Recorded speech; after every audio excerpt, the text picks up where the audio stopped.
প্রতিদিন রাত ৮টা ৩০ সে শ্মশানে যায়।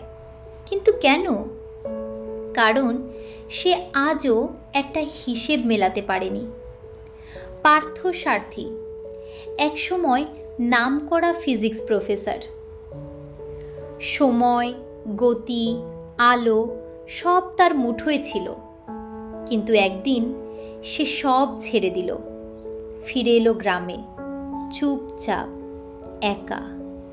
এখন কেউ তার সাথে কথা বলে না, আর সেও কারো সাথে না। কিন্তু ঠিক রাত ৮টা ৩০ সে বেরোয়। গায়ে শুধু প্যান্ট, মুখ ভর্তি দাড়ি, হাতে একটা টর্চ, কিন্তু কখনো জ্বালায় না।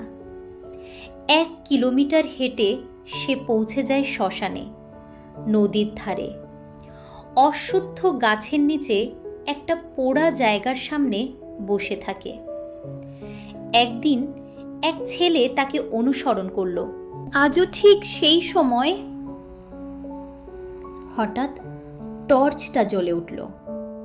আলো পড়ল একটা নামের উপর, রিয়া সারথী।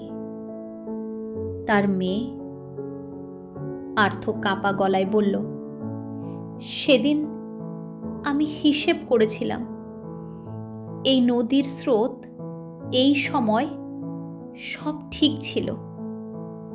আমি ভুল করিনি, কিন্তু একটা জিনিস হিসেব করিনি, তুই কেন সেদিন ব্রিজে দাঁড়িয়েছিলি।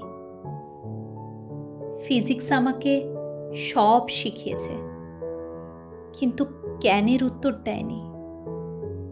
তাই আমি রোজ এখানে আসি, হিসেবটা আবার মিলাতে, যদি কখনো ভুলটা খুঁজে পাই, তাহলে হয়তো তোকে আবার বাঁচাতে পারবো।